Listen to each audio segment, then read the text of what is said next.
Hello दोस्तों, railway की पाठशाला में आपका स्वागत है। दोस्तों आज के इस वीडियो में हम बात करेंगे आरआरसी ग्रुप डी भर्ती परीक्षा के बारे में।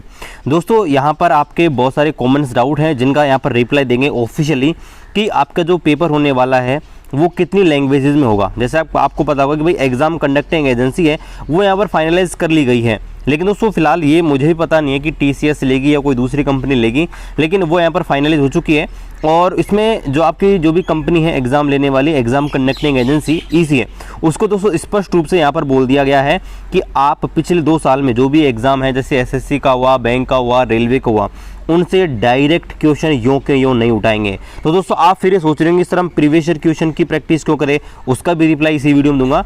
और दोस्तों इसमें दोस्तों एग्जाम कंडक्ट एजेंसी से बहुत सारी चीज़ यहाँ पर करवाई जा रही हैं, तो इस हिसाब से दोस्तों रेलवे चाहे तो एग्जाम रिजल्ट ना बहुत जल्दी आ सकता है। मैं आपको बताऊँगा कि कितना जल्दी रेलवे रिजल्ट यहाँ पर पब्लिश कर सकता है, लेकिन दोस्तों फिर भी यहाँ पर जो रिजल्ट है बहुत डिले किए जाते हैं। तो ये वीडियो सिर्फ ग्रुप डी वाले जो आपके अभ्यर्थी हैं उनके लिए बहुत इंपॉर्टेंट होने वाला है। तो चलिए दोस्तों शुरू करते हैं आज के इस वीडियो को। बस आपसे निवेदन है, अभी तक आपने चैनल को सब्सक्राइब नहीं किया है, चैनल को सब्सक्राइब कर दीजिएगा। और दोस्तों आप किसी भी गवर्नमेंट एग्जाम की तैयारी कर रहे हैं तो आप एक ग्रेड अप का टेस्ट सीरीज आता है जिसमें दोस्तों आपको जो भी गवर्नमेंट एग्जाम होते हैं उनका सब्सक्रिप्शन मिल जाता है, 1 साल का, 2 साल का, जिससे आप दोस्तों ऑनलाइन टेस्ट यहाँ पर दे सकते हैं। इनके दोस्तों बहुत सारे फ्री टेस्ट अवेलेबल हैं, इनको दोस्तों आप पहले देख लीजिएगा। और दोस्तों अगर आपको पसंद आए तो दोस्तों आप हमारा जो प्रोमो कोड है KP उसको दोस्तों यूज़ करके इसको बाई कर सकते हैं। चलिए शुरू करते हैं आज के इस वीडियो को। तो दोस्तों मैं आपको सबसे पहले जो टेंडर जो हुआ था आरआरसी का, आरआरसी ग्रुप डी का, उसका एक यहाँ पर पूरा डॉक्यूमेंट यहाँ पर रेलवे ने जारी किया था, उसको मैं आपको दिखाऊंगा। और दोस्तों आपके जो भी ये क्वेश्चंस है ना, इनका आंसर आपको उसी से मिल जाएगा। चलिए देखते हैं उस नोटिफिकेशन को। तो दोस्तों ये रहा वो नोटिफिकेशन आपके जो भी टेंडर का है। यहाँ पर देखिए tender document engaging of exam conducting agency, और ये आपके देखिए ग्रुप डी का ही है, आप खुद देख लीजिएगा, फिर आप विश्वास नहीं करते हैं, मैं आपको पहले दिखा रहा हूँ। ये देखिए आरआरसी ग्रुप डी का है, और यहाँ पर जो एग्जाम कंडक्टिंग एजेंसी है फाइनलाइज की गई थी आरआरबी भोपाल की तरफ से, उसके बारे में दोस्तों ये अपडेट है। तो चलिए यहाँ पर वैसे दोस्तों बहुत सारी चीज़ें यहाँ पर हैं, इसमें दोस्तों 110 पेज का ये पूरा PDF है। तो दोस्तों इसके बारे में बहुत सारे वीडियो में बनाने वाला हूँ। इसमें जो भी चीज़ें इंपॉर्टेंट यहाँ पर बातें हैं ना, वो जैसे मान लो दोस्तों कि कोई भी एग्जाम कंडक्टिंग एजेंसी है वो आंसर की में गड़बड़ी कर देती है, कई बार पेपर पहले लीक हो जाता है, तो उनके ऊपर कितना चार्ज किया जाता है रेलवे की तरफ से, ठीक है, उनके ऊपर कितने यहाँ पर चार्जेस लिए जाते हैं, उनके ऊपर वीडियो बनाएंगे। तो यहाँ पर दोस्तों मैं आपको ले चलता हूँ सीधा पेज नंबर 21 पे, ठीक है। तो यहाँ पर देखिए ये मैं पेज नंबर आपको 21 पर ले चुका हूँ, ठीक है। वैसे दोस्तों बहुत सारी चीज़ें हैं, लेकिन फिलहाल मैं आपको जो आपका पेपर बनाने का ऊपर है उसके ऊपर आपको ले चलता हूँ। देखिए यहाँ पर आप आएंगे दोस्तों, तो यहाँ पर देखिए पेज नंबर 21 पे, और 21 के नीचे यहाँ पर देखिए यहाँ पर देखो ये 21 नहीं 23 पे आप आएंगे। तो यहाँ पर देखिए कि जो भी कंडक्टिंग एजेंसी है उसको यहाँ पर निर्देश दिए गए हैं कि आपको जो पेपर बनाना है ना वो किस प्रकार से बनाना है, क्वेश्चन सेट, यानी कि जो आरआरसी ग्रुप डी का एग्जाम लेने वाली है। हालांकि दोस्तों फिलहाल कब एग्जाम होगी इसके बारे में कुछ कहना मुश्किल है, लेकिन फिलहाल जो पेपर हो किस हिसाब से हो वो यहाँ पर देख लीजिए। द एग्जामिनेशन कंडक्टिंग एजेंसी यानी कि ECA must ensure a robust mechanism for preparing the question and a secure mechanism for the transmission of the same to the computer notes to all the vendor during examination। यानी दोस्तों यहाँ पर निर्देश दिया गया जो भी ECA आपके हैं यानी कि एग्जाम कंडक्ट एजेंसी, वो इस प्रकार का एक मैकेनिज्म लगाएं कि जो आपका क्वेश्चंस हैं है ना, वो दोस्तों सारे के सारे आपके जो भी कंप्यूटर नोड है, जो भी आपके वेन्यू है एग्जाम सेंटर के, उनमें एक साथ यहाँ पर खुल जाए। और दोस्तों ये निर्देश दिए गए हैं, इन निर्देशों को देखते हैं। देखिए पहला निर्देश यहाँ पर दिया गया है कि ensure the maintain highest standard of the confidentiality in the creation, यानी कि देखो यहाँ पर स्पष्ट रूप से बोल रखा है कि आपको हाईएस्ट स्टैंडर्ड यहाँ पर लेना है जो आपका, यानी दोस्तों यहाँ पर बताया गया कि जब भी आप यहाँ पर पेपर बनाएं है ना, तो उसका जो भी मेंटेनेंस करें, स्टोरेज करें है ना, तो दोस्तों वो आपका बहुत ही कॉन्फिडेंशियल होना चाहिए, मतलब बहुत ही गुप्त तरीके से होना चाहिए। ऐसा नहीं दोस्तों रेलवे जो पेपर बना रही है वो यहाँ पर लीक हो जाए। यहाँ पर दोस्तों अगला यहाँ पर बोला गया है कि ensure that the question item are not directly taken from question paper of any other examination during last 2 year. यानी दोस्तों यहाँ पर स्पष्ट रूप से रेलवे ने यह बोला है कि आप जो पेपर सेट बनाओ आरआरसी ग्रुप डी का, उसमें दोस्तों ऐसा नहीं है कि डायरेक्ट आप क्वेश्चन उठा के डाल दो। जैसे मान लीजिए अभी SSC CGL का एग्जाम हुआ है ना, CHSL का हुआ, तो ऐसा नहीं कि आप क्वेश्चन को यूं का यूं उठा के डाल दो, यानी कि दोस्तों आप उस क्वेश्चन की लैंग्वेज चेंज करके डाल सकते हो, लेकिन दोस्तों क्वेश्चन को सीधा का सीधा नहीं डाल सकते। अब आप में से बहुत सारे लोग ये बोलेंगे कि सर अगर लास्ट 2 साल के पेपर ही नहीं आने हैं तो 2018 वाली भर्ती के क्वेश्चन पढ़ने से क्या मतलब है। दोस्तों पढ़ने बहुत ज़रूरी है, क्वेश्चन घूम के आएंगे है ना, क्वेश्चन वही रहेगा, सिर्फ लैंग्वेज का खेल होगा। तो आपको करना क्या है, वही क्वेश्चन पढ़ने हैं प्रीवियस ईयर है ना, लास्ट 2-3 साल के। लेकिन दोस्तों आप ये ध्यान रखना, उनमें जो आपको जो लैंग्वेज मिलेगी वो थोड़ी घूमी हुई मिलेगी, जबकि दोस्तों क्वेश्चंस वही होंगे। आगे दोस्तों यहाँ पर बोला गया है कि arrange the creation of item with the help of dedicated panel to the subject matter expert. यानी कि जो भी आप क्वेश्चन बनाए है ना, जो भी आप क्रिएशन बनाए वो भी सब्जेक्ट के जो एक्सपर्ट हैं, जैसे मान लो जो मैथ का पेपर सेट बना रहे हो तो मैथ्स के एक्सपर्ट की मदद से बनाएं, रीजनिंग का बना रहे हो तो रीजनिंग के जो सब्जेक्ट एक्सपर्ट हैं उनकी मदद से बनाएं। आगे यहाँ पर बोला गया कि ensure second level of validation of item created by the panel of subject matter expert and ensure that the question and the options are clear and the unambiguous। अब यहाँ पर देखें ये बोला गया है कि जो भी आप क्वेश्चन जो सेट बनाए उनके दोस्तों जो ऑप्शंस हैं यहाँ पर क्लियर होने चाहिए। कई बार क्या होता है दोस्तों, आपको पता है कि ऑप्शंस ऐसे डाल दिए जाते हैं जिनसे आंसर बताना मुश्किल होता है कि ऑप्शन, कई बार क्या होता है कि ऑप्शन में प्रॉब्लम हो जाती है। और दोस्तों यहाँ पर ऐसे नहीं होना चाहिए कि आपके जो ऑप्शन है उनमें एक से अधिक उत्तर आ जाएं या स्पष्ट ना हो, तो ऐसी चीज़ें यहाँ पर होनी है।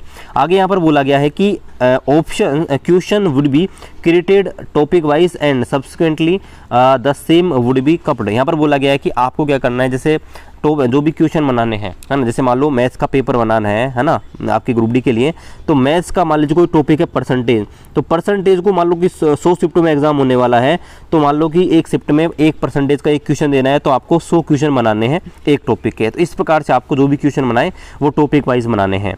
आगे यहाँ पर बोला गया है कि द डिफिकल्टी लेवल, देखो यहाँ पर स्पष्ट रूप से बोल रखा है, difficulty level of the item would be assigned by one panel of subject matter expert and the same would B validated by another panel of subject expert. यानी दोस्तों डिफिकल्टी लेवल है ना, वो आपका जो भी एक्सपर्ट होंगे सब्जेक्ट के उनके द्वारा यहाँ पर असाइन किया जाएगा।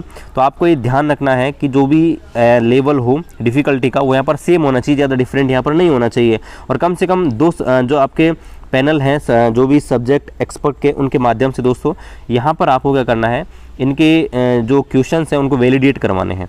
आगे यहाँ पर बोला गया है कि pool of question will be created topic wise subject wise with proper tagging of difficulty level in each question item. यानी कि जो भी क्वेश्चंस का जो पूल हो है ना, जो टॉपिक वाइज बनाया गया हो या सब्जेक्ट वाइज बनाया गया हो, वो दोस्तों प्रॉपर डिफिकल्टी लेवल में होना चाहिए, है ना। आगे यहाँ पर देखते हैं, यहाँ पर देखिए कि यहाँ पर जो आपकी इंपॉर्टेंट चीज़ें यहाँ पर देखिए, आगे देखते हैं कि ensure that the question paper have similar difficulty level. यानी कि दोस्तों यहाँ पर जो आपका जो भी स्तर है, जैसे मान लीजिए क्वेश्चन पूछे एक शिफ्ट में, दूसरी क्वेश्चन में मान लीजिए एक शिफ्ट में आपके एडवांस मैथ्स का क्वेश्चन आया और दूसरी शिफ्ट में एडवांस मैथ्स का क्वेश्चन आया, तो उनका जो लेवल है ना वो क्या होना चाहिए दोस्तों, सेम होना चाहिए। और दोस्तों यहाँ पर देखिए आपका एक इंपॉर्टेंट क्वेश्चन यहाँ पर देखिए कि question are required to be send in English language and translated in 14 अलग लैंग्वेजेस। यानी दोस्तों जो पेपर होने वाला है 15 लैंग्वेज में होने वाला है। एक तो दोस्तों इंग्लिश तो कंपलसरी है ही, आपको जो पेपर बनाएगी एग्जाम कंडक्टिंग एजेंसी वो इंग्लिश में तो बनाएगी। इसके अलावा दोस्तों 14 अन्य भाषाएं हैं जिनमें भी दोस्तों आरआरसी जो ग्रुप डी का पेपर है यहाँ पर बनने वाला है। और दोस्तों यहाँ पर क्लियर रूप से इन्होंने बोल रखा है, देखिए क्लियर रूप से यहाँ पर क्या बोल रखा है कि यहाँ पर देखो द ट्रांसलेशन वर्क, ठीक है, तो इसको मैं थोड़ा कर लेता हूँ एडजस्ट। तो यहाँ बोला गया translation work will have to be done through a dedicated panel of language expert maintaining complete confidentially। यानी कि दोस्तों जो ट्रांसलेशन होना वो भी अच्छे से होना चाहिए और same meaning and sense of the question has to be retained in the translated version in English version. यानी कि मान लीजिए इंग्लिश में हिंदी में आपका पेपर आए और हिंदी में आपका पेपर आए तो उनके ट्रांसलेशन में कई बार प्रॉब्लम हो जाती है। तो ऐसे में जो एग्जाम कंडक्टिंग एजेंसी है उसको यहाँ पर स्पष्ट रूप से निर्देश दिए गए हैं कि जो भी आप जो ट्रांसलेट करें उनमें भी कोई प्रॉब्लम नहीं होनी चाहिए। यहाँ पर देखिए ensure proof reading of the each question, यानी कि जो आपका जो क्वेश्चन पेपर हो उसको अच्छे से पढ़ा जा सके, इसके बारे में आपको विशेष ध्यान देना है। आगे यहाँ पर बोला गया है कि question and options must be randomised. यानी कि दोस्तों क्या होता है, जैसे मान लीजिए एक शिफ्ट है, एक शिफ्ट के अंदर आपके मान लीजिए 100 स्टूडेंट एग्जाम दे रहे हैं, तो मान लीजिए एक लड़का यहाँ बैठा है, दूसरा यहाँ बैठा है, तीसरा यहाँ बैठा है, चौथा यहाँ बैठा है, तो इनके जो क्वेश्चन है वो तो सेम रहेंगे 100 के 100 क्वेश्चन, लेकिन जो ऑप्शन यहाँ पर बदल जाएंगे। यानी कि मान लीजिए इसके जो पहला क्वेश्चन है वो मैथ का है, तो दूसरा जो लड़का बैठा है उसका पहला क्वेश्चन मैथ का नहीं होगा, उसका मान लीजिए रीजनिंग का आ गया, जीके का आ गया, साइंस का आ गया। तो इस प्रकार से यहाँ पर बोला गया है कि जो क्वेश्चन हो वो क्या हो, यहाँ पर आपके रैंडमाइज हो, और आपका जो ऑप्शन है वो भी यहाँ पर रैंडम मतलब बदल दिए गए हो, जैसे ABCD उल्टे सीधे कर दिए गए हों। आगे यहाँ पर बोला गया है कि sample set of the question paper must be submitted in the nodal RRB at least 15 days prepare to conducting the mock test. यानी कि वो जो मॉक टेस्ट लिया जाएगा रेलवे की तरफ से, आपको बताओ कि पहले यहाँ पर एक मॉक टेस्ट लगाया जाता है, तो मॉक टेस्ट देने से पहले यहाँ पर कम से कम 15 दिन पहले जो भी यहाँ पर जो आपका जो क्वेश्चन पेपर है उसको दोस्तों यहाँ पर नोडल RRB को भेजना पड़ेगा। और दोस्तों यहाँ पर बोला गया है, आगे देखिए इंपॉर्टेंट चीज़ यहाँ पर देखिए कि यहाँ पर देखो ये चीज़ कि question set shall transmit from central server to local server to candidate terminal only after highest quality of encryption available in the date. यानी दोस्तों मान लीजिए जो भी आपका एग्जाम होती है ना, तो उसका जो क्वेश्चन आपका जो खुले वो दोस्तों जो सेंट्रल गवर्नमेंट का जो सर्वर है उसे लोकल सर्वर में हो। यानी दोस्तों ऐसा नहीं है कि वो आपका जो मान लीजिए जो पेपर आप अपलोड कर रहे हैं और आप जब एग्जाम दे रहे हो तो उसको कोई तीसरा आदमी खोल ले। यहाँ पर लोगों स्पष्ट बोल रखा है question should not be travel any path without encryption. यानी कि ऐसा नहीं है कि कोई तीसरा आदमी उस पेपर को खोल रहा है और दोस्तों घपलाबाजी कर रहा है ना, ऐसा नहीं होना चाहिए। आगे दोस्तों यहाँ पर बोला गया है कि परफॉर्मेंस ऑफ वो perfection of question should be in the highest level. यानी कि दो क्वेश्चन का जो परफेक्शन है, मतलब जो शुद्धता है, गुणवत्ता एकदम हाईएस्ट लेवल पे होनी चाहिए। All the question in A given languages paper set भी शुड बी 100% करेक्ट। यानी दोस्तों ऑप्शंस भी हैं, जो क्वेश्चन है वो भी दोस्तों 100% करेक्ट होनी चाहिए। और दोस्तों penalty will be imposed as per the applicable clauses. और दोस्तों इनके ऊपर यहाँ पर पेनल्टी लगाई जाती है अगर क्वेश्चन गलत देते हो, ऑप्शन गलत देते हो। उसके ऊपर मैं एक स्पेशल वीडियो बनाऊंगा कि कैसे कैसे यहाँ पर आपका जो कितनी कितनी पेनल्टी लगाई जाती है। कोई पेपर लीक हो जाता है या कई बार कई जो आपके वेन्यू होते हैं वहाँ पर एग्जाम कैंसिल हो जाता है, तो वहाँ पर आपको बताऊंगा। और आगे बोला गया है जो इनक्रिप्शन किया जाए वो जीरो ह्यूमन इंटरफेस का किया जाए। यानी दोस्तों मान लीजिए कोई स्टूडेंट यहाँ पर एग्जाम दे रहा है तो ऐसा नहीं है कि उसमें आपका ह्यूमन इंटरवेंशन हो, यानी कोई तीसरा आदमी उसकी हेल्प कर रहा हूँ, तो इस बात का दोस्तों विशेष ध्यान रखा जाए। तो दोस्तों यहाँ पर आपके बहुत सारे जो भी डाउट्स है वो यहाँ पर क्लियर हो रहे होंगे। और यहाँ पर देखिए एक चीज़ क्लियर आप देख लीजिए कि कब आपका जो यहाँ पर आंसर की है वो रेलवे चाहे तो कितनी जल्दी यहाँ पर दे सकती है, वो भी आप देख लीजिए। यहाँ पर देखिए ये वाली लाइन पढ़िए, यहाँ पर देखिए, यहाँ पर देख लेते हैं। The candidate who had appeared in the examination would given to a link by ECA through RRB website to view their answer key. यानी दोस्तों आंसर की के लिए यहाँ पर एग्जाम कंडक्टिंग एजेंसी है वो यहाँ पर आंसर के ऑप्शन देगा और यहाँ पर ये लिमिटेड टाइम के लिए होगी। और यहाँ पर देखिए स्पष्ट रूप से बोल रखा है the objection raised by the candidates on the question answer keys will be resolved and finalised the exam conducting agency within 50 days और अर्लियर। यानी दोस्तों यहाँ पर बोला है कि जब भी आंसर की आए, मान लो कि आपका जैसे NTPC का 31 जुलाई को आपका एग्जाम खत्म हो रहा है, ठीक है, तो 31 जुलाई को एग्जाम खत्म हो रहा है, तो जब भी उसकी आंसर की आए, मानो कि एक महीने में आए, तो मान लीजिए आपका पूरा अगस्त चला गया, 1 सितंबर को आपके आंसर की आ गई, 1 सितंबर से 10 सितंबर के बीच आंसर की आ गई, तो 15 दिन के बाद विदिन 15 दिन के बाद जो भी यहाँ पर अपील ली जाएगी रेलवे की तरफ से, क्योंकि बहुत सारे क्वेश्चंस में आप जो आंसर की उसमें प्रॉब्लम होती है।